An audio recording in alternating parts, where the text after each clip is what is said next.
যে লেকচারগুলো করেছিলাম আসলে সেটা ছিল মোস্ট প্রবাবলি 3 নম্বর এবং 4 নম্বরে। ওখানে আমরা সঞ্চারপথটা বাদ রেখেছি। এই সঞ্চারপথটা নিয়ে আমরা আজকে আলোচনা করব। মানে প্রথমে আসলে এটা 3 নম্বর লেকচারেও ছিল সঞ্চারপথ, আবার 4 নম্বর লেকচারেও সঞ্চারপথ ছিল, বাট এই দুটা মিলে আমি কম্বাইন করে তোমাদেরকে সঞ্চারপথটা একটু আমি শেখাতে চাই। তো সঞ্চারপথ জিনিসটা কি দেখো, দ্বিমাত্রিক স্থানাঙ্ক ব্যবস্থায় নির্দিষ্ট শর্ত সাপেক্ষে কোনো একটা বিন্দুর চলার পথকে বলা হয় সঞ্চারপথ। যেমন আমি যদি এরকম একটা প্রশ্ন করি যে মনে করো এখানে একটা বিন্দু আছে, এই বিন্দুটা হচ্ছে ফিক্সড, এখানে আরেকটা বিন্দু আছে, এটা হচ্ছে বি বিন্দু। আমি যদি তোমাকে বলি যে এ এবং বি বিন্দুতে দুটো ব্যক্তি দাঁড়িয়ে আছে, এবার আমি একটা পিঁপড়াকে বললাম যে একটা পিঁপড়া এমনভাবে চালাইতে হবে যেন এই দুইটা বিন্দু থেকে সমান দূরে থাকে সব সময়। এই যে মনে করো আমি বললাম যে একটা পিঁপড়া এই দুটা বিন্দু থেকে সব সময় সমান দূরত্ব বজায় রেখে চলাচল করবে, এটাই হচ্ছে নির্দিষ্ট শর্ত। তাহলে এই দুটা বিন্দু থেকে সমান দূরত্বে যে বিন্দুটা থাকবে, বা আমি পিঁপড়া মনে করছি যে এটা হচ্ছে একটা পিঁপড়া, এই পিঁপড়াটা এমনভাবে চলাচল করবে যেন এই দুটা বিন্দু থেকে সব সময় সমান দূরে অবস্থান করে। তাহলে আমি যদি এই পিঁপড়াটাকে এইভাবে নিয়ে যাই, এইভাবে এইভাবে এইভাবে নিয়ে যাই, এখানে দেখো এরকম কিন্তু কোনো শর্ত দেইনি আমি, কারণ দেখো এখান থেকে এর দূরত্ব আর এখান থেকে এর দূরত্ব কিন্তু সমান না, আবার এখান থেকে এর দূরত্ব আর এখান থেকে এর দূরত্ব সমান না, এই দূরত্ব আর এই দূরত্ব কিন্তু সমান না, বাট এটা হয়তো বা কোনো একটা শর্তের মধ্যে পড়বে। বাট আমি যে শর্তটা দিয়েছি যে দুইটা নির্দিষ্ট বিন্দু হতে সবসময় সমান দূরত্ব বজায় রেখে, এটা এ এটা বি, সমান দূরত্ব, এটা এটা মনে করো মধ্যবিন্দু, এটা মনে করো হচ্ছে পি অফ এক্স ওয়াই। তাহলে এই সমান দূরত্ব বজায় রেখে, দ্যাট মিনস আমি যদি বিন্দুটাকে এভাবে চালাই, এ এবং বি বিন্দু থেকে সমান দূরত্ব বজায় রেখে এইভাবে যদি বিন্দুটা চলতে থাকে, এইভাবে এইভাবে এইভাবে, দ্যাট মিনস এখান থেকে এই দূরত্ব আর এই দূরত্ব সমান হবে, এখান থেকে এই দূরত্ব আর এই দূরত্ব সমান হবে, এখান থেকে এই দূরত্ব আর এই দূরত্ব সমান হবে, তবে এটা যে পথে চলবে তখন আমরা বলবো যে এই বিন্দুটার সঞ্চারপথ, এই মানে হচ্ছে এই দুটা বিন্দু থেকে সমদূরবর্তী বিন্দুর সঞ্চারপথ হচ্ছে এইটা। তাহলে সঞ্চারপথটা হচ্ছে এরকম হবে যে একটা নির্দিষ্ট শর্ত সাপেক্ষে, মানে দ্বিমাত্রিক স্থানাঙ্ক ব্যবস্থায় নির্দিষ্ট শর্ত সাপেক্ষে কোনো একটা বিন্দুর চলার পথটাই হবে ওই বিন্দুর সঞ্চারপথ। ক্লিয়ার? তাহলে আমি যদি এরকম একটা প্রবলেমে দিই যে মনে করো যে এখানে একটা বিন্দু আছে এ অফ সে 8 5, এখানে বি অফ -5 -3, আমি তোমাকে প্রশ্ন করলাম এরকম ছোট্ট একটা সঞ্চারপথের প্রবলেম যে এই দুটা বিন্দু হতে সমদূরবর্তী বিন্দুর সঞ্চারপথের সমীকরণ কি হবে। তাহলে এই দুটা বিন্দু হতে সমদূরবর্তী সঞ্চারপথের সমীকরণ, দ্যাট মিনস এই সরলরেখাটা পাওয়া যাবে, লম্ব দ্বিখণ্ডক। তাহলে সঞ্চারপথ নির্ণয় করতে গেলে এর উপরিস্থিত যে কোনো একটা বিন্দু, দ্যাট মিনস সে মনে করো আমি এখানে পি অফ আলফা বিটা নিলাম। তো আমরা যেহেতু সঞ্চারপথের সব ইকুয়েশনকে আমি এক্স এবং ওয়াই দ্বারা প্রকাশ করবো আসলে, তো আমি এখানে সঞ্চারপথের উপরিস্থিত যে কোনো একটা বিন্দু নিয়েছি আলফা বিটা। আমার উদ্দেশ্য থাকবে এই আলফা বিটা সংক্রান্ত একটা সমীকরণ নিয়ে আসা যেন এখানকার সব শর্ত ফুলফিল করে। আলফা বিটা সংক্রান্ত সমীকরণ নিয়ে আসার পরে আলফার জায়গায় এক্স বসাবো এবং বিটার জায়গায় ওয়াই বসাবো, কারণ আমরা এক্স ওয়াই তলে আমরা সঞ্চারপথটা নির্ণয় করব। তাহলে দেখো এখানে ঘটনাটা তাহলে কি, যে এই দুটা বিন্দু হতে সমদূরবর্তী বিন্দুর সঞ্চারপথ, তাহলে সব সময় এই বিন্দুটা যেখানেই থাক না কেন সব সময় এখান থেকে এর দূরত্ব আর এখান থেকে এর দূরত্ব সব সময় সমান হবে। তাহলে আমরা বলতেই পারি যে শর্ত হচ্ছে নির্ণয় সঞ্চারপথের সমীকরণ নির্ণয় করার যে শর্ত, এখানে P A equal to P B হতে হবে। তাহলে আমি যদি লিখি যে P A equal to P B, আমার উদ্দেশ্য আলফা বিটা সংক্রান্ত একটা ইকুয়েশন নিয়ে আসা, that means P A square equal to P B square বলতে পারি, উভয় পক্ষকে বর্গ করে। এবার দুটা বিন্দুর মধ্যবর্তী দূরত্ব alpha -8 whole square plus beta -5 whole square, এইটা equal to alpha plus 5 whole square plus beta plus 3 whole square. তাহলে বা এখানে থাকছে alpha square plus beta square -16 alpha -10 beta plus 89, এটা equal to alpha square plus beta square plus 10 alpha plus 6 beta plus 25। তাহলে alpha square beta square alpha square beta square কেটে গেল, তাহলে আমাদের থাকবে হচ্ছে 16 16 10 26, 26 alpha plus 16 beta -64 equal to 0। এই যে দেখো আমি একটা সমীকরণ নিচ্ছি, যে সমীকরণটা হচ্ছে আলফা এবং বিটা সংক্রান্ত। ক্লিয়ার? সমীকরণটা হচ্ছে আলফা এবং বিটা সংক্রান্ত। এবার আমি বলেছি যে এর সঞ্চার পথ, আমি বলেছি এক্স ওয়াই তলে, তাহলে দেখো আলফা বিটা যে শর্তটা মেনে চলে সেটা হচ্ছে এই সমীকরণকে সবসময় মেনে চলবে। এই সমীকরণটা কোনটা? এই সরল রেখার সমীকরণ। এর উপরে সবসময় একটা আলফা বিটা বিন্দু আছে। এই আলফা বিটা বিন্দুকে আমি এক্স ওয়াই দ্বারা এখন রিপ্লেস করলে যা পাবো সেটাই সঞ্চার পথ। তাহলে অতএব সঞ্চার পথের সমীকরণ হবে 26x + 10y - 64 = 0। এটাই অ্যান্সার। তাহলে দ্বিমাত্রিক স্থানাঙ্ক ব্যবস্থায় আমি কোনো একটা বিন্দুর সঞ্চারপথের সমীকরণ নির্ণয় করতে গেলে বা সঞ্চারপথ নির্ণয় করতে গেলে সঞ্চারপথের উপরে সবসময় আমরা একটা চলমান বিন্দু ধরে নেব। সেই চলমান বিন্দু সংক্রান্ত যত ইকুয়েশন আমরা বের করতে পারবো, সেই ইকুয়েশনে ওই আলফা এবং বিটার জায়গায় ওই যে চলক দুটো আমরা ধরে নেব, এক্স এবং ওয়াই বসিয়ে দিলে যেটা পাওয়া যাবে সেটাই সঞ্চারপথের সমীকরণ। ক্লিয়ার? এবার আমরা বিন্দু থেকে সঞ্চারপথের সমীকরণ নির্ণয় করব। যে বিন্দুর সঞ্চারপথের সমীকরণ, এটা আবার কেমন? যে মনে করো এরকম একটা প্রবলেম দিলাম আমি, যে টি পরিবর্তনশীল হলে 5t + 1, 3t - 4 বিন্দুটি দ্বারা নির্দেশিত সঞ্চারপথ কি হবে? ওকে, এখন দেখো আমি এখানে যে কাজটা করেছি, যে টি পরিবর্তনশীল হলে 5t + 1, 3t - 4 বিন্দুটি দ্বারা নির্দেশিত সঞ্চারপথের সমীকরণ। এখন তোমরা বলবো ভাই এখানে বিন্দু 5t + 1, 3t - 4 এটা কিভাবে আমি নির্দেশ করব? আসলে এখানে যে কথাটা বলা হয়েছে যে টি পরিবর্তনশীল হলে, যে টি এর মান যদি আমি পরিবর্তন করতে থাকি তাহলে এই বিন্দুগুলো যেভাবে পরিবর্তিত হবে, দ্যাট মিনস সে t = 0, মনে করো এটা পি বিন্দু। t = 0 হলে পি বিন্দুর স্থানাঙ্ক হবে কত? 1 - 4। আমি যদি বলি t = 1, তাহলে পি বিন্দুর স্থানাঙ্ক হবে 6, এখানে 1 - 1। আমি যদি বলি t = 2, দ্যাট মিনস পি এর মান হবে 5 × 10 = 11, 6 - 4 মানে 2। এরকম ভাবে চলতে থাকবে। অর্থাৎ টি এর ইচ্ছা মতো তুমি এখানে মান নিতে পারবা, যে মানগুলোর কারণে এই বিন্দুটা আসলে নির্দিষ্ট পথে চলাচল করবে, সেই পথটাই হচ্ছে এই বিন্দুর সঞ্চার পথ।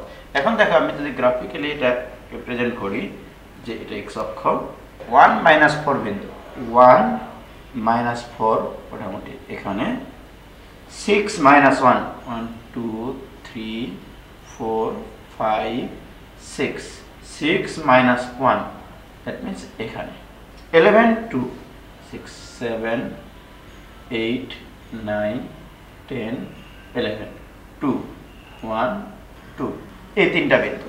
আমি তিনটা বিন্দু নিয়ে কাজ করি। এখন দেখো প্রথমত আমার টি এর মান যখন 0 ছিল তখন পি বিন্দুর স্থানাঙ্ক হচ্ছে 1 - 4, টি এর মান যখন 1 তখন এর স্থানাঙ্ক 6 - 1, টি এর মান যখন 2, পি এর মান হচ্ছে, পি বিন্দুর স্থানাঙ্ক হচ্ছে 11 2। আসলে এই বিন্দুটা আসলে কোন পথে চলেছে দেখো, এই বিন্দুগুলোকে দিয়ে যদি আমি একটা সঞ্চার পথ চিন্তা করি তাহলে সঞ্চার পথটা হবে এরকম, অর্থাৎ একটা সরল রেখার ইকুয়েশন হবে।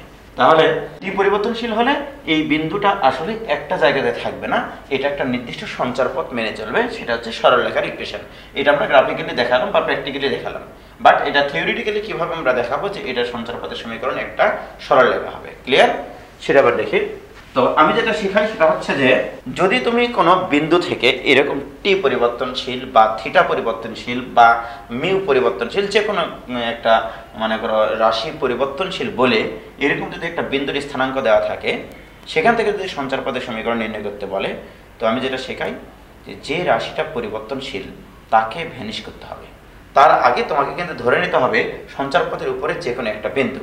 তো আমরা ধরি পি অফ এক্স ওয়াই সঞ্চার পথের উপরিস্থিত যে কোনো একটি বিন্দু। অর্থাৎ আমরা যে সরলরেখাটা পাইছিলাম মনে করি একটু আগে যেটা দেখলাম প্র্যাকটিক্যালি, ওই সরলরেখার উপরিস্থিত চলমান বিন্দু হচ্ছে এক্স এবং ওয়াই। এই এক্স এর মানটা আমরা বিভিন্ন সময় বিভিন্ন রকম পাইছিলাম। যখন 0 বসাই তাহলে 1 পাইছিলাম, তখন 1 বসাইছিলাম তখন 6 পাইছিলাম এক্স এর মান, যখন 2 বসাইছিলাম তখন 11 পাইছিলাম। তাহলে এক্স এর মান আসলে পরিবর্তন হয় আমাদের 5t + 1 এর উপর নির্ভর করে। তাহলে আমরা বলতেই পারি x = 5t + 1, এই রাশিটার উপরে নির্ভরশীল x। আর y পরিবর্তিত হয়েছিল কিভাবে, কোটিকরণ কিভাবে পরিবর্তন হবে? কোটি পরিবর্তন হবে আসলে এইটা অনুসারে 3t - 4, দ্যাট মিনস 3t - 4। এখন আমার প্রশ্ন হচ্ছে যে আমি এখন চাই এখান থেকে একটা এক্স ওয়াই এর ইকুয়েশন নিয়ে আসতে। আর আমি তোমাদেরকে আগেই বলেছি যে বিন্দু থেকে সঞ্চার পথের সমীকরণ নির্ণয় করতে গেলে ওই বিন্দুটিতে যে রাশিটি পরিবর্তনশীল তাকে ভ্যানিশ করতে হবে। তাহলে এখানে কে পরিবর্তনশীল বলা আছে? টি পরিবর্তনশীল। এখন তুমি যদি এই ইকুয়েশন থেকে যদি এই টিকে ভ্যানিশ করতে পারো তাহলে যে এক্স ওয়াই ইকুয়েশন আসবে সেটাই হচ্ছে তার তোমার সমীকরণ, মানে সঞ্চার পথের সমীকরণ। ওকে, তাহলে আমি এখন টি পরিবর্তন করবো। এখানে এটা দিলাম 1 নম্বর ইকুয়েশন, এটা দিলাম 2 নম্বর ইকুয়েশন। তাহলে টি পরিবর্তন করতে গেলে 1 × 3 মাইনাস 2 × 5 হতে পাই। তাহলে কত আসতেছে? 3x minus 5y। এটা কেটে যাবে কারণ 15t মাইনাস 15t মানে 0। এখানে 3 দ্বারা গুণ করলে 3 মাইনাস 20 মানে 23। This equal two 23। তাহলে অতএব 3x minus 5y minus 23 equal to 0। এটাই হচ্ছে এই বিন্দুটি দ্বারা নির্দেশিত সঞ্চার পথের সমীকরণ। আমি আরও কয়েকটা প্রবলেম নিই। এবার দেখো আমরা আরও কয়েকটা বিন্দু নিয়ে কাজ করি। যে আমি বেশ কয়েকটা প্রবলেম দিই একটু। টি পরিবর্তনশীল হলে 1 নম্বরে দিলাম at² টুয়াইস at, 2 নম্বরে দিলাম টুয়াইস at, at², 3 নম্বরে দিলাম t plus 1/t, t minus 1/t, 4 নম্বরে দিলাম a cos t plus b, a sin t plus c, 5 নম্বরে দিলাম a cos t plus b, c sin t plus d, 6 নম্বর দিলাম a tan t, b sec t। প্রশ্ন করলাম হচ্ছে টি পরিবর্তনশীল হলে এই বিন্দুগুলোর দ্বারা নির্দেশিত সঞ্চার পথের সমীকরণ কি হবে? আমি তোমাদেরকে আগেই বলেছি যে পরিবর্তনশীল হবে তাকে ভ্যানিশ করতে হবে। যে পরিবর্তনশীল, এখানে কে পরিবর্তনশীল? টি পরিবর্তনশীল। তাহলে আমি যে জিনিসটা শিখেছি এই সব কটা ইকুয়েশনের ক্ষেত্রে, এই সব বিন্দুর ক্ষেত্রে যে আমি সঞ্চার পথের সমীকরণ নির্ণয় করব, এই সঞ্চার পথের উপরিস্থিত যে কোনো একটা বিন্দু পি অফ এক্স ওয়াই আমরা ধরে নেব। ধরি পি অফ এক্স ওয়াই সঞ্চার পথের উপরিস্থিত যে কোনো একটি বিন্দু। তাহলে আমি যেটা শিখেছি সেটা হচ্ছে আমার এই এক্স অর্থাৎ এই বিন্দুটার ভুজ স্থানাঙ্কটা আমি 1 নম্বরের ক্ষেত্রে যদি চিন্তা করি যে এই বিন্দুটার সঞ্চার পথ নির্ণয় করবো, এখানে টি পরিবর্তনশীল। তাহলে টি পরিবর্তন হওয়ার সাথে সাথে ভুজ পরিবর্তন হবে এবং কোটি পরিবর্তন হবে। আমরা যখনই ভুজ এবং কোটি পরিবর্তন হবে তখন বিন্দুটার অবস্থান বিভিন্ন সময়ে বিভিন্ন জায়গায় চলে যাবে। দ্যাট মিনস এক্স পরিবর্তিত হবে এইটা অনুসারে এবং ওয়াই পরিবর্তিত হবে এর কোটি অনুসারে। তাহলে আমরা বলতে পারি যে এক্স ইকুয়াল টু at² আর y equal to twice at। আমার উদ্দেশ্য কিন্তু সৎ। কেমন? উদ্দেশ্যটা ছিল এরকম যে পরিবর্তনশীল হবে। এখন আমার ইচ্ছা হচ্ছে যে এক্স এবং ওয়াই সংক্রান্ত একটা ইকুয়েশন নিয়ে আসার যেখানে টি থাকবে না, রাইট? তাহলে এই দুটো ইকুয়েশন থেকে আমি টিকে যেভাবে ভ্যানিশ করতে পারবো সেই চিন্তাটা আমি মাথায় নিয়ে আসবো। তাহলে আমি যদি একটা কাজ করি যে এই ইকুয়েশনকে যদি বর্গ করে দিই তাহলে y² equal to 4a² t²। এটা দিলাম ইকুয়েশন নম্বর 1, এটা দিলাম ইকুয়েশন নম্বর 2। ক্লিয়ার? এবার আসি আমরা এই দুটো ইকুয়েশন থেকে যদি আমি টিকে ভ্যানিশ করতে চাই তাহলে 2 নম্বর সমীকরণকে 1 নম্বর সমীকরণ দ্বারা ভাগ করে ফেলি। তাহলে 2 নম্বর ভাগ 1 হতে পাই। তাহলে y² divided by x equal to 4a² t² divided by a t²। t² কাটে একটা a কাটবে, অতএব y² ইকুয়াল টু 4ax। দেখো এটা কিসের সমীকরণ? এটা একটা পরাবৃত্তের সমীকরণ। তাহলে এই বিন্দুটির দ্বারা নির্দেশিত সঞ্চার পথের সমীকরণ হবে একটি পরাবৃত্ত। তোমার এরকম এমসিকিউ আসতে পারে যে এই বিন্দুটি কিসের উপর অবস্থিত? at² twice at। এখানে বলা থাকবে টি পরিবর্তনশীল হলে এই বিন্দুটি কি নির্দেশ করে? তোমাকে বলতে হবে এটা একটা পরাবৃত্তের সমীকরণ নির্দেশ করে। ক্লিয়ার? এবার দেখো 2 নম্বরটা তাহলে তোমরা নিজেরা করবা। আমি 3 নম্বরটা বলছি যে টি পরিবর্তনশীল হলে এই বিন্দুটি দ্বারা নির্দেশিত সঞ্চার পথের সমীকরণ কি হবে? তাহলে এখানে দেখো আমার আগের মতোই যে পি অফ এক্স ওয়াই সঞ্চার পথের উপরিস্থিত যে কোনো একটা বিন্দু সব সময় থাকবে। ক্লিয়ার? তাহলে আমি এক্স পরিবর্তিত হবে কোনটা অনুসারে? এক্স পরিবর্তন হবে এই ভুজ অনুসারে আর ওয়াই পরিবর্তন হবে এর কোটি অনুসারে। তাহলে x equal to T plus 1/t এবং y equal to T minus 1/t। আমার উদ্দেশ্য কিন্তু হচ্ছে যে এই দুটা ইকুয়েশন থেকে x এবং y এই দুটা ইকুয়েশন থেকে আমি t কে ভ্যানিশ করে x এবং y এর যে সমীকরণ পাবো সেটাই হচ্ছে আমার সঞ্চার পথ। ক্লিয়ার? তাহলে আমি এখানে খুব সহজে দেখতে পাচ্ছি এখানে a প্লাস b আর a মাইনাস b আকারে একটা জিনিস আছে। তাহলে দ্যাট মিনস এটা যদি ইকুয়েশন নাম্বার 1 দিই, এটা যদি ইকুয়েশন নাম্বার 2 দিই, এই 1 নম্বর স্কোয়ার মাইনাস 2 নম্বর স্কোয়ার যদি আমরা করি তাহলে কি আসবে দেখো, x square minus y square এইটা equal to T plus 1/t whole square minus T minus 1/t whole square. তাহলে দেখো x square minus y square equal to T plus 1/t whole square minus T minus 1/t whole square. a plus b whole square minus a minus b whole square সূত্র কি? 4ab। 4a মানে হচ্ছে t আর b মানে হচ্ছে 1/t। এই t আর এই t tata this equal two 4। তাহলে দাঁড়াইলো আমাদের equation x square minus y square equal two 4। তাহলে আমাদের মেন উদ্দেশ্যটা যেটা হচ্ছে আসলে x আর y এই দুটা ভুজ আর কোটি নির্দেশ করার পরে আমরা যে রাশিটা পরিবর্তনশীল তাকে কিন্তু আমরা ভ্যানিশ করে ফেলছি। আমাদের প্রাপ্ত ইকুয়েশনে সেই রাশিটা আর থাকছে না। তাহলে যে ইকুয়েশন আসবে সেটাই হচ্ছে সঞ্চার পথের সমীকরণ। তাহলে আমাদের 3 নম্বর হয়ে গেল। এবার 4 নম্বরটা দেখো যে টি পরিবর্তনশীল হলে এই বিন্দুটি দ্বারা নির্দেশিত সঞ্চার পথের সমীকরণ কি হবে। আমার উদ্দেশ্য একই, যে x ইকুয়াল টু এটা বলবো, y ইকুয়াল টু এটা বলবো। এটা বলার পরে x এবং y এর যে দুটো ইকুয়েশন পাবো সেই দুটো ইকুয়েশন থেকে t কে ভ্যানিশ করবো আমি। তাহলে আমি এখানে ধরতেই পারি যে x equal to a cos t plus b এবং y ইকুয়াল টু ধরবো হচ্ছে a sin t plus c। এখন এই দুটো ইকুয়েশন থেকে আমাকে t কে ভ্যানিশ করতে হবে। এখন কি করে আমি t কে ভ্যানিশ করব? এমনি সাধারণ ইকুয়েশন হলে আমরা হয়তোবা প্রতিস্থাপন অপনয়ন বিভিন্নভাবে আমরা হচ্ছে t কে ভ্যানিশ করতে পারি। বাট এইরকম যখন ত্রিকোণমিতিক ফাংশন আসবে সাইন এবং কস সংক্রান্ত, তখন কি করবা জানো, cos t এবং sin t এই দুটা জিনিসকে তোমরা আলাদা আলাদাভাবে মান বের করে নেবা, দিয়ে বর্গ করে যোগ করে দিলে 1 হয়, সেক্ষেত্রে আমরা একটা ইকুয়েশন পেয়ে যাবো, রাইট? তাহলে আমি এখানে দেখো এই ইকুয়েশন থেকে লিখতে পারি যে cos t equal to x minus b divided by a। আর এই ইকুয়েশন থেকে লিখতে পারি sin t equal to y minus c divided by a। তাহলে cos t এর মান পাইছি, sin t এর মান পাইছি। তাহলে এই দুটো যদি বর্গ করে যোগ করে দিই তাহলে অতএব বর্গ করে যোগ করে দিলে cos square t plus sin square t মানে 1 equal to x minus b whole square divided by a square plus y minus c whole square divided by a square. অতএব x minus b whole square plus y minus c whole square এটা equal to a square. এটাই নির্ণয় সঞ্চার পথের সমীকরণ। তো একটা জিনিস যেটা আমরা লক্ষ্য করলাম এখানে এই প্রবলেমের ক্ষেত্রে, a cos t plus b আর a sin t plus c এই বিন্দুটি দ্বারা নির্দেশিত সঞ্চার পথের সমীকরণ এইটা। দেখো তো এটা কিসের সমীকরণ? এটা একটা বৃত্তের সমীকরণ। তো আমি যেটা বলি আসলে যে এরকম যদি বিন্দু আকারে তোমার হচ্ছে স্থানাঙ্ক দেওয়া থাকে, আসলে sin t এবং cos t এর সহগ যদি সমান হয়, sin t এবং cos t এর সহগ এই আকৃতির বিন্দুর ক্ষেত্রে sin t এবং cos t এর সহগ যদি সমান হয়, একই রকম হয়, তাহলে চিরকাল সেটা বৃত্তের সমীকরণ নির্দেশ করবে। এবং sin t এবং cos t এর সাথে যেটা সহগ হিসেবে থাকবে সেটাই হচ্ছে তার ব্যাসার্ধ নির্দেশ করবে।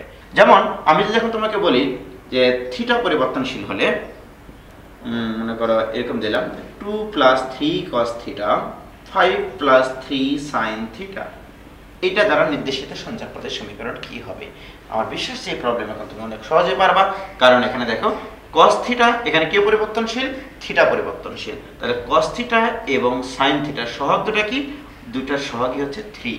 অর্থাৎ দুটার সহগই যদি অভিন্ন হয় তাহলে অবশ্যই সেটা বৃত্তে নির্দেশ করবে, এবং এই বৃত্তের ব্যাসার্ধ হবে তোমার 3। এবং কেন্দ্র কত হবে জানো? -2 -5। এখানে দেখো যখন প্লাস বি আর প্লাস সি এই ধ্রুবক দুটা ছিল তখন এর কেন্দ্র ছিল কিন্তু বি এবং সি, রাইট? তাহলে এটার কেন্দ্র হচ্ছে -2 -5 এবং ব্যাসার্ধ 3। তাহলে এটা একটা বৃত্ত নির্দেশ করে। ক্লিয়ার? তাহলে এটা তোমরা নিজেরা করবা। এবার আসি আমরা হচ্ছে 5 নম্বরটা একটু দেখি।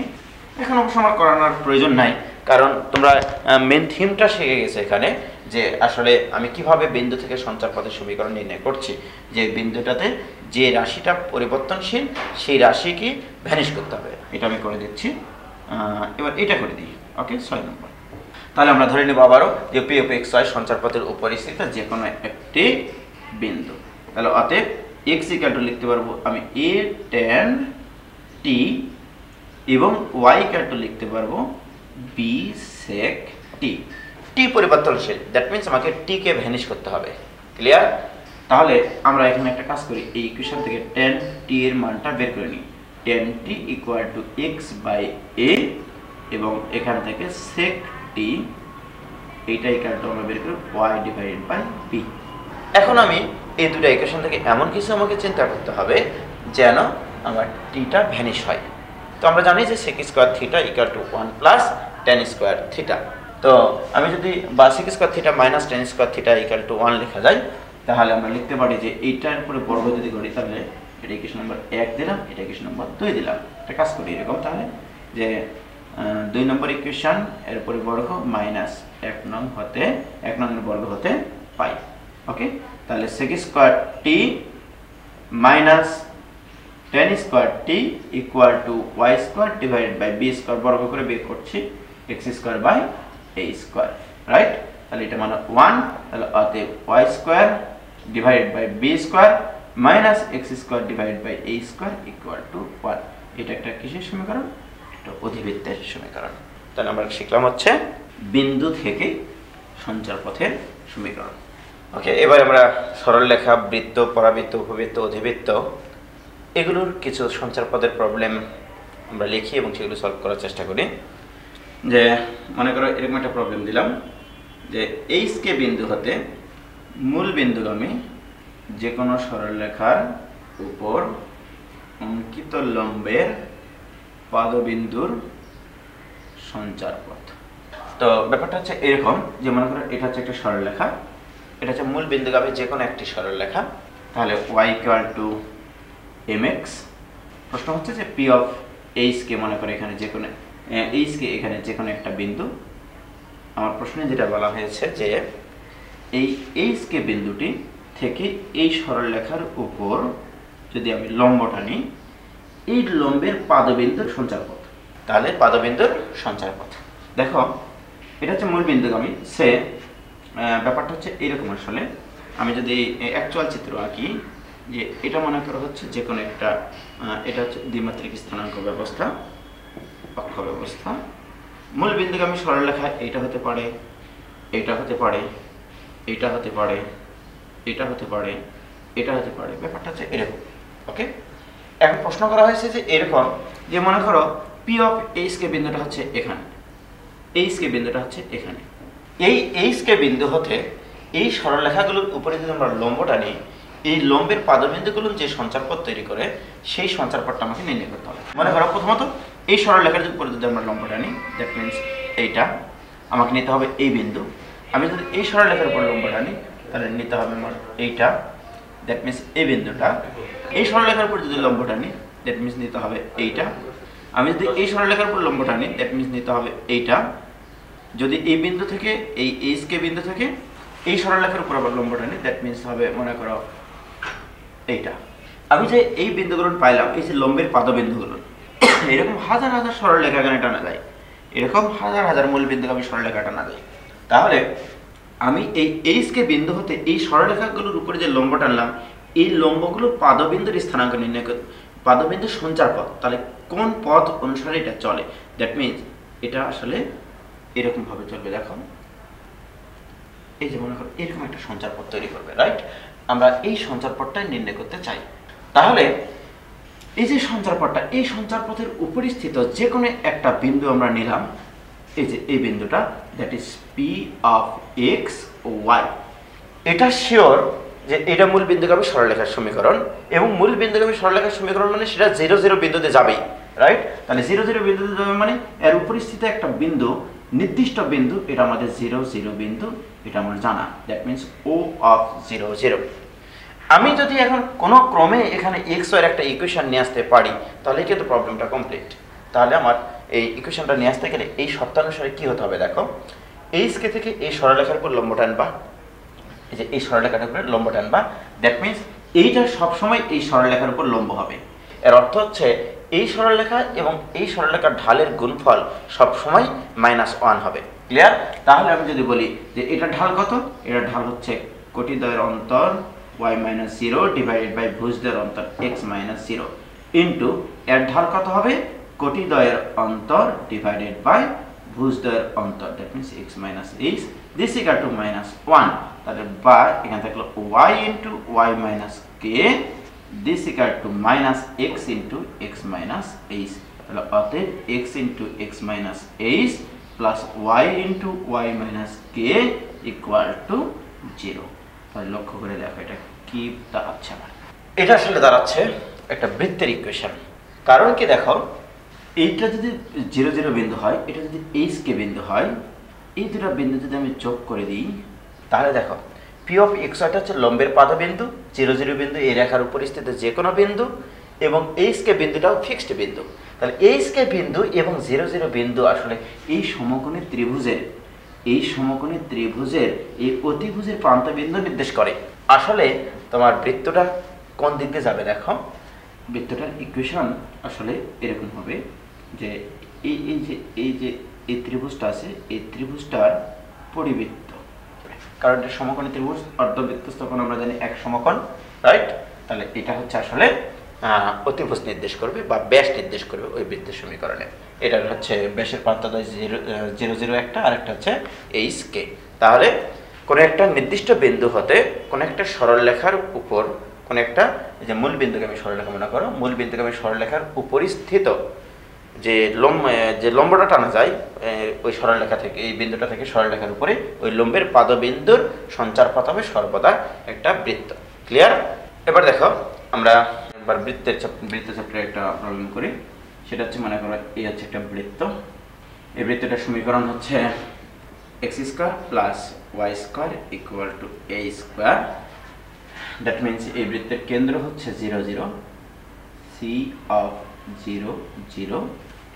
এবার প্রশ্নে বলা আছে আমার, মনে করো এই হচ্ছে একটা জ্যা, এই জ্যাটা মনে করা হচ্ছে এখানে যে কোনো একটা নির্দিষ্ট বিন্দু, দ্যাট ইজ আলফা বিটা। আমার প্রশ্ন হচ্ছে যে এই আলফা বিটা বিন্দুর মধ্য দিয়ে, আলফা বিটা বিন্দু দিয়ে যতগুলো জ্যা অঙ্কন করা যায়, যেমন দেখো এই আলফা বিটা বিন্দু দিয়ে এই জ্যা অঙ্কন করা যায়, আলফা বিটা বিন্দু দিয়ে এই জ্যা অঙ্কন করা যায়, আলফা বিটা বিন্দু দিয়ে এই জ্যা অঙ্কন করা যায়, আলফা বিটা বিন্দু দিয়ে এই জ্যা অঙ্কন করা যায়। প্রশ্ন হচ্ছে এই বৃত্তের আলফা বিটা বিন্দুগামী যত জ্যা তৈরি করা যায়, প্রত্যেকটা জ্যার মধ্যবিন্দু সঞ্চারপথ কেমন হবে, অর্থাৎ মধ্যবিন্দুগুলো যোগ করলে তার সঞ্চারপথের সমীকরণ কেমন হবে। দ্যাট মিনস এই জ্যার মধ্যবিন্দু এইটা, এই জ্যার মধ্যবিন্দু এইটা, এই জ্যার মধ্যবিন্দু মোটামুটি এইটা, এই জ্যার মধ্যবিন্দু এইটা, এই জ্যার মধ্যবিন্দু এইটা। তাহলে আমার এই সঞ্চারপথের সমীকরণটা কেমন হবে, আমি এই সঞ্চারপথটা আসলে বের করতে চাই। তাহলে আমি একটা ফ্রেশ চিত্র আঁকি। তাহলে আমি আসলে যেটা বোঝাতে চাচ্ছি, প্রবলেমটা হচ্ছে এরকম যে x² প্লাস y² ইকুয়াল টু a² বৃত্তের যে আলফা বিটা বিন্দুগামী, সেই জ্যার মধ্যবিন্দুর সঞ্চারপথের সমীকরণ কি হবে। ক্লিয়ার? তাহলে মনে করো এই হচ্ছে কেন্দ্র C অফ 0 0, এই হচ্ছে জ্যা, এটা হচ্ছে আলফা বিটা বিন্দুগামী যে কোনো একটা জ্যা, এই জ্যার মধ্যবিন্দু মানে এইটা, আমরা যে বিন্দুর সঞ্চারপথের সমীকরণ নির্ণয় করব, আমি আগেও বলেছি যে বিন্দুর সঞ্চারপথের বা যে সমীকরণের বা যেটার আমরা সঞ্চারপথের সমীকরণ নির্ণয় করব, তার উপরিস্থিত সবসময় আমরা পি অফ এক্স ওয়াই একটা বিন্দু নেব, পি অফ এক্স ওয়াই যে কোনো একটা বিন্দু। এখন যদি আমি এই চিত্র থেকে এক্স ওয়াই এর একটা ইকুয়েশন নিয়ে আসতে পারি, তবে সেটাই হবে সঞ্চারপথের সমীকরণ। এর আগের প্রবলেম আর এই প্রবলেমটা আসলে সেম প্রবলেম। ওকে, তাহলে দেখো যে এইটা এরপরে লম্ব, সুতরাং এর ঢাল y-0 ডিভাইড বাই কোটিদ্বয়ের অন্তর ডিভাইড বাই ভুজদ্বয়ের অন্তর, এটা ঢাল, দিস ইন্টু এই ঢালের গুণফল -1, y minus beta divide by X minus alpha, this equal to -1। অতএব আগের মতোই x into X minus alpha plus y into y minus beta, this equal to 0, ইহাই নির্ণয় সঞ্চারপথের সমীকরণ। অর্থাৎ এটাও একটা বৃত্তের সমীকরণ নির্দেশ করবে। ওকে, তাহলে একটা নির্দিষ্ট বিন্দুগামী জ্যায়ের মধ্যবিন্দু সঞ্চারপথের সমীকরণ হবে বৃত্ত। ক্লিয়ার? এবারে মনে করো এরকম একটা প্রবলেম করবো আমি, যে মনে করো এটা একটা বৃত্ত। এখন এই বৃত্তের দুটা স্পর্শক, মনে করো এইটা, এই যে এইটা, এবং স্পর্শক দুটা পরস্পরের উপর লম্ব। এটা দেখাইছি আমি, স্পর্শক দুটা পরস্পরের উপর লম্ব। আমার প্রশ্ন হচ্ছে এই বৃত্তের যতগুলো এরকম দুইটা স্পর্শক লম্ব হবে, এদের ছেদবিন্দুর সঞ্চারপথের সমীকরণ কি হবে? দ্যাট মিনস আমি যদি এইটাকে এভাবে ঘুরাইতে থাকি, তাহলে এই ছেদবিন্দুর সঞ্চারপথের সমীকরণ কি হবে? মনে করো ছেদবিন্দুটা হচ্ছে এই যে এখানে, জাস্ট এখানে, এই যে এটা হচ্ছে ছেদবিন্দু, এই জায়গাটা। ওকে, তাহলে আমি পরস্পর দুইটা লম্ব, কিন্তু এই দুটো সরলরেখা পরস্পরের উপর লম্ব। তাহলে পরস্পর লম্বচ্ছেদী দুইটি সরলরেখা যদি কোনো একটা বৃত্তের স্পর্শক হয়, আমার প্রশ্ন হচ্ছে তাহলে ওই দুটা লম্বের ছেদবিন্দুর সঞ্চারপথ। দ্যাট মিনস আমি যদি সবসময় এটাকে এইভাবে ঘোরাইতে থাকি, স্পর্শ দেখো স্পর্শ করেই কিন্তু যাচ্ছে, এই বৃত্তটাকে স্পর্শ করছে সবসময়, তাহলে এর ছেদবিন্দুর সঞ্চারপথের সমীকরণ কেমন হবে? কোন পথে এই ছেদবিন্দুটা চলাচল করবে? রাইট, এবার এই প্রবলেমটা আমরা সলভ করবো। এই মনে করো একটা বৃত্ত, বৃত্তের সমীকরণ হচ্ছে X square plus Y square equal to A square. তাহলে আমি প্রশ্ন করলাম এরকম, যে এই বৃত্তের যে দুটি স্পর্শক পরস্পরের উপর লম্ব, তাদের ছেদবিন্দুর সঞ্চারপথের সমীকরণ কি হবে? রাইট, তো মনে করো এটা হচ্ছে সি অফ 0 0, বৃত্তের কেন্দ্র 0 0 এবং ব্যাসার্ধ হচ্ছে এ। তাহলে মনে করো এখানে একটা স্পর্শক, এখানে আরেকটা স্পর্শক, এই স্পর্শকের ছেদবিন্দু হচ্ছে এইটা, এটা সঞ্চারপথের সমীকরণ লাগবে। সুতরাং আমরা এটাকে ধরে নেব এক্স ওয়াই, এবং ব্যাসার্ধ, এই বৃত্তের ব্যাসার্ধ হচ্ছে এ, এটাও এ। এখন আমার প্রশ্ন হচ্ছে এক্স ওয়াই সংক্রান্ত এই চিত্র থেকে এক্স ওয়াই সংক্রান্ত একটা ইকুয়েশন নিয়ে আসতে হবে। যে ইকুয়েশন আসবে সেটাই সঞ্চারপথের সমীকরণ। আমি যদি এটা যোগ করে দিই, এটা দিলাম হচ্ছে এ, এটা দিলাম বি, জাস্ট এই ত্রিভুজটুকু নিয়ে কাজ করলেই হবে। ওকে, দেখো এ পি সি সমকোণী ত্রিভুজ হতে পাই, সমকোণী ত্রিভুজ হতে পাই P C square equal to P A square plus A C square, বা P C square. P C square মানে এই দুটো বিন্দুর মধ্যবর্তী দূরত্ব, যা আসবে X square plus Y square, root থাকবে না কারণ এখানে স্কোয়ার দেওয়া আছে।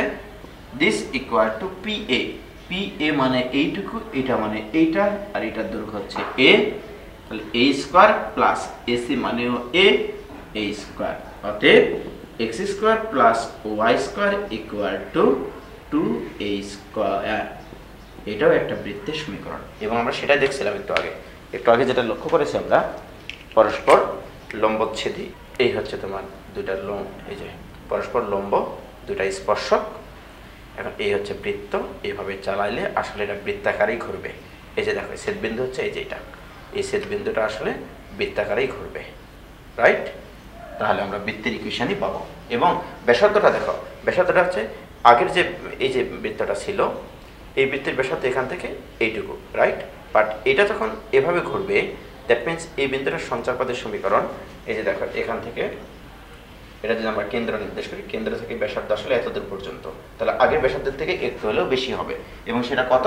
দেখো এই বৃত্তের কেন্দ্র ছিল হচ্ছে 0 0, ব্যাসার্ধ এ, এই বৃত্তের কেন্দ্র হচ্ছে 0 0 এবং ব্যাসার্ধ হচ্ছে আমরা জানি যে √2a, অর্থাৎ এটার থেকে এটার ব্যাসার্ধ √2 গুণ বেশি। তাহলে আমরা পরস্পর লম্বচ্ছেদী দুটি স্পর্শকের সঞ্চারপথের সমীকরণ পাইলাম বৃত্তের ক্ষেত্রে। ওকে, এবার দেখো আরেকটা প্রবলেম করবো, সেটা হচ্ছে একটা বৃত্ত মনে করো এক্স অক্ষকে স্পর্শ করে সর্বদা, এবং ওয়াই অক্ষ থেকে একটা নির্দিষ্ট পরিমাণ জ্যা খণ্ডন করে। তাহলে এই বৃত্তের কেন্দ্রের সঞ্চারপথের সমীকরণ কেমন হবে? অর্থাৎ ব্যাপারটা হচ্ছে এরকম, যে এই মনে করো একটা বৃত্ত, এই বৃত্তের হচ্ছে কেন্দ্র মনে করো এটা ওয়াই অক্ষ থেকে সর্বদা 2d একক দৈর্ঘ্যের একটা জ্যা খণ্ডন করে, এবং এটা সবসময় এক্স অক্ষকে স্পর্শ করে। তাহলে এর কেন্দ্রের সঞ্চারপথের সমীকরণ কেমন হবে? আমি আগেই বলেছি যার সঞ্চার পদের সমীকরণ নির্ণয় করবা সেটা তুমি এক্স ওয়াই ধরে নিবা। ধরে নিলাম, বা এইচ কেও ধরে নিতে পারো, কোনো সমস্যা নাই। ধরে নিলাম এর কেন্দ্র হচ্ছে সি অফ এইচ কে, এমন এইচ কে ইকুয়েশন যেরকম আসবে সেটা হচ্ছে আমার সঞ্চার পদের সমীকরণ। এইচ কে সংক্রান্ত একটা ইকুয়েশন নিয়ে আসবো, সেখানে আবার এইচ আর কে কে আমরা এক্স ওয়াই দ্বারা রিপ্লেস করে দেবো, যা হবে সেটাই সমীকরণ। তাহলে দেখো এই চিত্র থেকে আমাকে এইচ কে সংক্রান্ত একটা ইকুয়েশন নিয়ে আসতে হবে। ক্লিয়ার? তাহলে আমি যদি এখান থেকে এর উপর একটা লম্ব টানি, এখান থেকে এরপর একটা লম্ব টানলাম, এই পুরাটুকু 2d, তাহলে ডেফিনেটলি এখান থেকে এইটুকু হচ্ছে d, এবং এটা এক্স অক্ষকে সবসময় স্পর্শ করে, দ্যাট মিনস এটা হচ্ছে ব্যাসার্ধ হচ্ছে কে, তাহলে ডেফিনেটলি এটাও হবে কে, এবং এখানকার স্থানাঙ্ক এইচ কে মানে এইটুকু এইচ, দ্যাট মিনস এখানে এইচ। এখন দেখো এখানে একটা সমকোণী ত্রিভুজ উৎপন্ন হয়েছে, তাহলে এই চিত্রের জন্য যেটা আদর্শ সেটাই হচ্ছে সঞ্চার পদের সমীকরণ। তাহলে কি আদর্শ জিনিস? এখানে একটা সবসময় সমকোণী ত্রিভুজ উৎপন্ন হবে, যার লম্ব হবে এইচ, ভূমি হবে ডি, এবং অতিভুজ সব সময় কে হবে। ক্লিয়ার? তাহলে এই সমকোণী ত্রিভুজ থেকে আমরা বলতে পারি H square plus D square equal to K square, অতএব K square minus H square equal to D square. আমি বলেছিলাম এইচ এবং কে সংক্রান্ত যে ইকুয়েশন পাবো সেটাই হচ্ছে আমার সঞ্চার পদ্ধতির সমীকরণ। এবং এইচ মানে কি? ভুজ। কে মানে কি? কোটি। আমরা যদি এখন এক্স ওয়াই এর মাধ্যমে প্রকাশ করতে চাই, তাহলে কে এর জায়গায় ধরতে হবে ওয়াই, তাহলে ওয়াই স্কোয়ার মাইনাস এইচ এর জায়গায় লিখতে হবে এক্স স্কোয়ার, মানে এক্স, এইচ এর জায়গায় এক্স, তাহলে x square equal to D square. ইহাই নির্ণয় সঞ্চার পথের সমীকরণ, এবং এটা একটা অধিবৃত্তের সমীকরণ। ক্লিয়ার? এবার আমরা পরাবৃত্তে চলে যাই। তোমাদের মনে আছে কিনা জানি না, আমি পরাবৃত্ত করানোর সময় যখন স্পর্শক করাইছিলাম, পরাবৃত্ত, উপবৃত্ত, অধিবৃত্ত, বৃত্ত, এগুলো যখন স্পর্শকের সমীকরণ নির্ণয় করাইছিলাম, একটু রিমাইন্ডার দিই যে Y square equal to 4ax, পরাবৃত্তের স্পর্শকের সমীকরণ ছিল হচ্ছে Y equal to mx plus a by m, এরকম। এটা আমি স্পর্শক করানোর সময় তোমাদেরকে করাইছিলাম। আবার X square by A square plus Y square by B square equal to 1, উপবৃত্তের স্পর্শকের সমীকরণ ছিল এরকম Y equal to mx plus minus root over A square M square plus B square, এরকম ছিল। তো আমি এখন একটা প্রবলেম সলভ করতে চাই এরকম, যে মনে করো এই পরাবৃত্তের Y square equal to 4ax, প্রশ্ন হচ্ছে এই পরাবৃত্তের যে দুটি স্পর্শক পরস্পরের উপর লম্ব, তাদের ছেদবিন্দুর সঞ্চার পথের সমীকরণ কি হবে? Y square equal to 4ax, পরাবৃত্তের যে দুটি স্পর্শক, মানে পরাবৃত্তকে স্পর্শ করে এমন দুটো সরলরেখা থাকবে এবং তারা পরস্পরের উপর লম্ব হবে, তাহলে এই দুটার লম্ব স্পর্শক দুটার ছেদবিন্দুর সঞ্চার পথের সমীকরণ কি হবে? তো আমি যেটা কথা হচ্ছে যে আমরা জানি যে এই পরাবৃত্তের যে কোনো স্পর্শকের সমীকরণ y equal to mx plus a by m, equation নম্বর 1। এটা হচ্ছে যে কোনো স্পর্শক, মনে করে এই পরাবৃত্তের এটা হচ্ছে 1 নম্বর স্পর্শক। এখন আমার প্রশ্ন হচ্ছে যে দ্বিতীয় আরেকটা স্পর্শক হবে যা কিনা এই স্পর্শকের উপর লম্ব হবে, তাহলে এটার উপর লম্ব স্পর্শক মানে মনে করো এরকম। ওকে, তাহলে এদের ছেদবিন্দুর সঞ্চার পথের সমীকরণ আমাকে বের করতে হবে। তো এটা হচ্ছে এই স্পর্শকে, এই যে এই স্পর্শকের সমীকরণ হচ্ছে এটা, যার ঢাল হচ্ছে m, তাহলে এই স্পর্শকের ঢাল হচ্ছে আসবে তোমার -1/m, কারণ এর ঢাল এবং এর ঢালের গুণফল হতে হবে -1। তাহলে আমরা আরেকটা স্পর্শকের লম্ব স্পর্শক, তাহলে এই স্পর্শকের লম্ব স্পর্শকের সমীকরণ কত আসবে? y equal two -1/m into x, m এর জায়গায় বসবে -1/m, that means -am, this equation number 2। এখন আমার যে কাজটা করতে হবে, এই দুটা ইকুয়েশন থেকে এই m কে ভ্যানিশ করতে হবে, কারণ m আমার তো m হচ্ছে ধরে নেওয়া মান, m হচ্ছে ঢাল, মানে স্পর্শক দুটার ঢাল, কিন্তু ঢাল দুটো আমরা জানি না, কারণ বিভিন্ন সময় বিভিন্ন রকম ভাবে যাবে। দেখো আমি যদি এই যে দুটা স্পর্শক আর কি, আসলে এই দুটা স্পর্শক পরস্পর উপরে লম্ব এরকম, এখন এই পরাবৃত্তকে স্পর্শ করবে সব সময় এরকম ভাবে, আসলে আমাকে এটাকে চালাইতে হবে এরকম ভাবে। তাহলে এটার সঞ্চার পথের সমীকরণটা কেমন আসবে? এই বিন্দুটা যেভাবে চললো আর কি, এটা আমি বের করতে চাই, রাইট? তাহলে m কে যদি আমরা ভ্যানিশ করতে চাই, তাহলে আমরা 1 নম্বর সমীকরণ বিয়োগ 2 নং সমীকরণ হতে পাই। ওকে, এই সমীকরণটা যদি বের করি তাহলে 0 ইকুয়াল টু এই দুটো বিয়োগ করলে x কমন নিলে m plus 1/m into x, এখানে a কমন নিলে থাকে m plus 1/m into a, এইটা তাহলে বা m plus 1/m into a plus x equal to 0। এটা তো কখনো 0 হতে পারে না, দুটা সরলরেখার ঢাল দেওয়া আছে, ঢাল দুটার যোগফল 0 হবে না এখানে, অর্থাৎ পরস্পর লম্ব রেখার ক্ষেত্রে, তাহলে f(x + a) ইকুয়াল টু 0। এটাই হচ্ছে নির্ণয় সঞ্চারপথের সমীকরণ। এবং আমরা তাহলে বলতে পারি সবসময় যে y² 4ax পরাবৃত্তের যে দুটি স্পর্শক পরস্পরের উপর লম্ব তাদের ছেদবিন্দু সঞ্চারপথের সমীকরণ হবে x + a = 0। এবং মনে আছে x + a = এই পরাবৃত্তের কি নির্দেশ করে? এটা হচ্ছে নিয়ামকের সমীকরণ বা দ্বিঘাক্ষের সমীকরণ নির্দেশ করে। ক্লিয়ার? অর্থাৎ এটা যদি এখন MCQ আসে তোমাদের যে একটা পরাবৃত্তের অর্থাৎ y² 4ax পরাবৃত্তের লম্ব স্পর্শক দ্বয়ের ছেদবিন্দু সঞ্চারপথের সমীকরণ কি হবে? তুমি তো বলবো সরল লেখা, আবার দেখা গেল খ নম্বরে দেওয়া আছে দ্বিঘাক্ষ, গ নম্বরে দেওয়া আছে ক খ উভয়ে, অ্যান্সার হবে ক এবং খ উভয়ে। ক্লিয়ার? এবারে আমি এই প্রবলেমটা আরেকভাবে করতে চাই, সেটা হচ্ছে যে মনে করো এটার দুটা স্পর্শক, আমরা তো পরস্পরের উপর লম্ব নিয়েছিলাম, লম্ব না নিয়ে যদি একটা নির্দিষ্ট অ্যাঙ্গেল করে থাকে তাহলে তাদের ছেদবিন্দুর সঞ্চারপথ কেমন হবে? তাহলে আমার প্রশ্ন হচ্ছে এবার y² 4ax পরাবৃত্তের যে দুটি স্পর্শকদ্বয়ের মধ্যবর্তী কোণ আলফা, সেই স্পর্শকদ্বয়ের ছেদবিন্দু সঞ্চারপথের সমীকরণ কি হবে?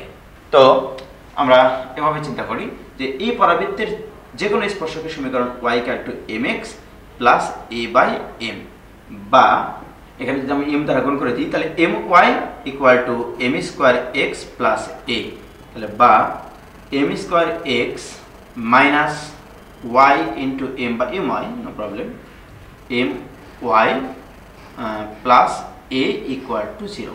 কোশ্চেন নম্বর দিলাম এটা 1। আমরা যে কাজটা করেছি আসলে এখানে যে এই পরাবৃত্তের যে কোনো স্পর্শকের সমীকরণ আমরা এটা জানি, অনেক আগে থেকেই জানি আমরা, এবং স্পর্শক চ্যাপ্টার স্পর্শ করানোর সময় আমি করিয়েছি।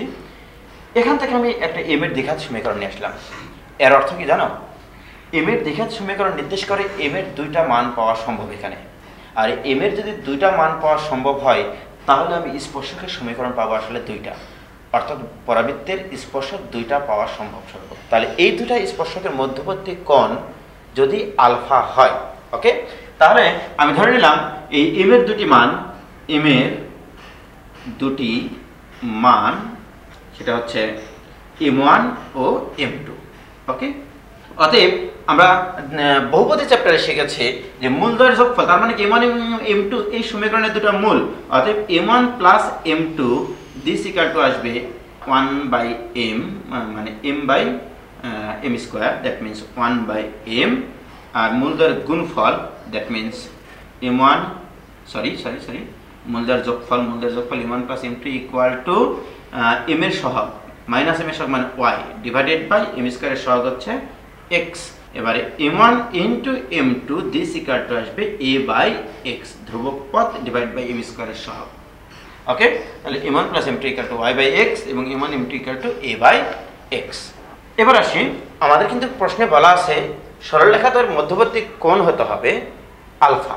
তো আমরা জানি tan আলফা এটা equal to plus minus m1 - m2 divided by 1 + m1 into m2। So বা tan আলফা এটা equal to plus minus √m1 + m2 whole square minus 4 into m1 into m2 divided by 1 + m1 into m2। এবার মানগুলো যদি বসিয়ে দিই, this equal to plus minus m1 + m2 মান y/x, that means √y/y² divided by x² minus 4a/x divided by 1 plus m1 into m1 হচ্ছে a/x। So this equal to plus minus x² লসাগু করলাম, তাহলে উপরে থাকবে √y² - 4ax ডিভাইডেড বাই এখানকার X square লসাগু করলে বর্গমূল করলে এক্স, আর এই লসাগু করলে এক্স কাটা যাবে, এখানে থাকবে এ প্লাস এক্স। তাহলে বা A plus X into tan alpha is equal to plus minus root over Y square minus 4x। উভয় পক্ষকে যদি বর্গ করি তাহলে A plus X whole square into tan square alpha এটা equal to Y square minus 4ax। এই নির্ণয় সঞ্চার পথের সমীকরণ। এখন দেখো Y square minus 4x equal to কিন্তু আবার 0 বলা যায়। ওকে, তাহলে এটা ইকুয়াল টু 0 বললে এটার মান কিন্তু 0, কারণ আমাদের দেওয়া আছে Y square equal two 4x, তার মানে Y square minus 4x equal to 0। তাহলে অতএব a plus X whole square into tan square alpha this equal to, আর এভাবে রেখে দিই ওয়াই স্কোয়ার মাইনাস 4x। ইহাই নির্ণয় সঞ্চার পথের সমীকরণ। ক্লিয়ার? এবার দেখো অধিবৃত্তের আমরা স্পর্শকের সমীকরণ নির্ণয় করবো একটু। X square by A square plus Y square divided by B square equal to 1। এই অধিবৃত্তের আমরা যেমন বৃত্তের ক্ষেত্রে দুইটা লম্ব স্পর্শকের ছেদবিন্দুর সঞ্চারপথ বের করেছি, পরাবৃত্তের ক্ষেত্রে বের করেছি, এবার আমরা শিখবো হচ্ছে উপবৃত্তের ক্ষেত্রে। তো প্রশ্ন হচ্ছে এই উপবৃত্তের যে দুটি স্পর্শক পরস্পরের উপর লম্ব, মনে করো এটা যদি উপবৃত্তের সমীকরণ হয়, এর দুটা স্পর্শক, মনে করো এই একটা স্পর্শক এবং এর উপর লম্ব এটা আরেকটা স্পর্শক, মনে করো এটা 90 ডিগ্রি। প্রশ্ন হচ্ছে এই দুটা স্পর্শক যদি পরস্পরের উপর লম্ব হয় তাদের ছেদবিন্দুর সঞ্চারপথের সমীকরণ কেমন হবে? প্রথমত আমরা বলি যে এই উপবৃত্তের স্পর্শকের সমীকরণ যে কোনো সময় এইটা y = mx plus root over a square m square plus b square, এটা তোমাদেরকে শেখাইছি আমি। তাহলে y = mx plus root over a square m square plus b square, এটা হচ্ছে এই উপবৃত্তের যে কোনো স্পর্শকের সমীকরণ। এখন দ্যাট মিন্স আমি যদি এটা যদি 1 নম্বর স্পর্শক দিই তাহলে এটার উপরে এটা লম্ব, তো এটার ঢাল, এই 1 নং স্পর্শকের ঢাল দেওয়া আছে আমার m এবং এটার ঢাল হবে তাহলে -1/m, কারণ এই দুটো সরলরেখা পরস্পরের উপর লম্ব। দুটো সরলরেখা যদি পরস্পরের উপর লম্ব হয় তাহলে তাদের ঢালের গুণফল হবে -1, সো এটা যদি m হয় এর ঢাল হবে -1/m। তাহলে আরেকটা স্পর্শকের সমীকরণ হবে y = m এর জায়গায় শুধু বসাবো আমরা -1/m, কারণ এটা ঢাল ছিল m, আরেকটা যে স্পর্শকটা আমরা চাচ্ছি সেটা লম্ব যেহেতু হতে হবে সুতরাং তার ঢাল হতে হবে -1/m। -1/m into X plus root over, এখানে m এর জায়গায় বসাবো -1/m, that means a square divided by m square plus b square, বা y = -1/m into X plus লসাগু করলে root over a square plus b square m square divided by m square লসাগু করার পরে বর্গমূল করলাম। m দ্বারা যদি গুণ করি উভয় পক্ষে তাহলে এখানে আসবে my প্লাস x, একবারে করছি m দ্বারা গুণ করে x এই পাশে পার করে নিচ্ছি, this equal to root over a square plus b square m square. এটা দিলাম মনে করো ইকুয়েশন নম্বর 2। আবার এখান থেকে আমরা লিখতে পারি y minus mx equal to root over a square m square plus b square, এই ইমেজটা এই পাশে পার করে নিয়ে আসলাম।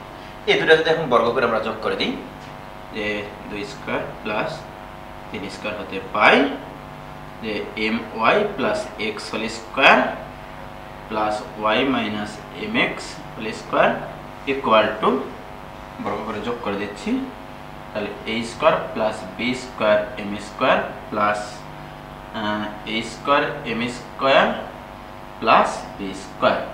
যদি এটা সূত্র ফেলে এবার তাহলে আসবে হচ্ছে তোমার m square y square plus x square, একবারে করছি, প্লাস 2x my, এখানে -2x my হবে, লেখার দরকার নেই, plus y square plus m square x square, this equal two, এখান থেকে যদি আমরা কিছু কমন নিই, যে বা এইটা আর এটা যদি কমন নিই y square, that means 1 plus m square, 1 plus m square into y square plus আবার 1 plus m square into x square, এটা equal to a square common নিলে, সরি এখানে এই লাইনটা আসবে আর কি, এখানে থাকবে a স্কয়ার যদি কমন নিই তাহলে থাকবে 1 plus m square plus b square common নিলে 1 প্লাস m স্কয়ার।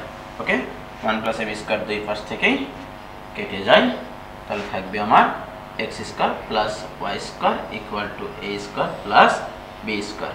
এটা নির্ণয় সঞ্চারপথের সমীকরণ, অর্থাৎ সেটা একটা বৃত্তের সমীকরণ হবে। অর্থাৎ উপবৃত্তের ক্ষেত্রে পরস্পর লম্বচ্ছেদী দুটি স্পর্শকের ছেদবিন্দু সঞ্চারপথের সমীকরণ হবে একটা বৃত্ত, যার ব্যাসার্ধ হবে √a² plus b²। Clear? Okay, এবার আরেকটা প্রবলেম, লাস্ট প্রবলেম। x² প্লাস y² divided by b² equal to 1। প্রশ্ন হচ্ছে এই উপবৃত্তের, এই মনে করেন উপবৃত্ত, এই উপবৃত্তের কেন্দ্র হচ্ছে 0 0 এবং এটা হচ্ছে যে কোনো একটা স্পর্শক।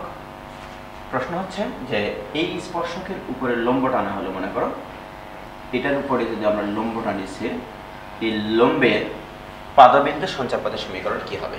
লম্বের পাদবিন্দু সঞ্চারপথের সমীকরণ কি হবে? তার প্রশ্ন হচ্ছে এই উপবৃত্তের কেন্দ্র হতে এর স্পর্শকের উপর লম্বের পাদবিন্দুর স্থানাঙ্ক কি হবে?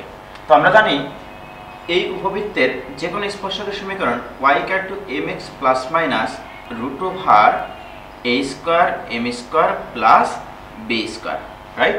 এটা হচ্ছে যে কোনো স্পর্শকের সমীকরণ। আচ্ছা, এই স্পর্শকটা দ্যাট মিন্স এইটা, এর উপরে যেটা লম্ব রেখা সেটা হচ্ছে এইটা, এবং সেটা হচ্ছে মূল বিন্দুগামী। ওকে, তাহলে আমি যদি মূল বিন্দুগামী সরল রেখা এর উপর লম্ব যে কোনো সরল রেখার সমীকরণ নির্ণয় করতে পারি, তাহলে দুটো ইকুয়েশন থেকে আমি সঞ্চারপথের সমীকরণ বের করতে পারি, রাইট? তাহলে এই সরল রেখার উপর লম্ব এবং মূল বিন্দুগামী সরল রেখার সমীকরণ y = -1/m × x। ক্লিয়ার? কারণ এটা মূল বিন্দুতে যাবে এবং এর ঢাল হবে, এর ঢালের উল্টা এবং বিপরীত চিহ্ন বিশিষ্ট। তাহলে আমি এখান থেকে m = পাচ্ছি হচ্ছে m = -x/y। m এর মান এখানে বসিয়ে দিই, তাহলে এখান থেকে পাই y = -x² divided by y plus minus √a² into m²। m² মানে আসবে x² by y² plus b²। তাহলে বা y = -x² by y plus minus √a² x² plus b² y² divided by y। এই পাশে পার করে নিয়ে আসি, তাহলে y² ইকুয়াল টু -x² গুণ করে দিলাম plus minus √a² plus x² sorry a² into x² plus b² into y²। বা এই পাশে এসে বর্গ করে দিলে x² প্লাস y² এর উপর square equal two a² x² plus b² y²। এই হয় নির্ণয় সঞ্চারপথের সমীকরণ। তাহলে আমাদের পুরা জিওমেট্রির মানে সঞ্চারপথের বেশ কিছু প্রবলেম আমরা সলভ করেছি। এরকমভাবে তোমরা মনে করো অধিবৃত্তের ক্ষেত্রে যদি আমি বলি যে x² by a² minus y² by b² equal to 1, এই অধিবৃত্তের যে দুটি স্পর্শক পরস্পরের উপর লম্ব তাদের সঞ্চারপথের সমীকরণ কেমন হবে, তাদের ছেদবিন্দুর সঞ্চারপথের সমীকরণ কেমন হবে। আর একটা কাজ থাকলে তোমাদের যে আমি যদি এই উপবৃত্তের যে দুটো স্পর্শক ছিল লম্ব যদি না হয়, তাদের মধ্যবর্তী কোণ যদি আলফা হয়, তবে তাদের ছেদবিন্দুর সঞ্চারপথের সমীকরণ কি হবে। ক্লিয়ার?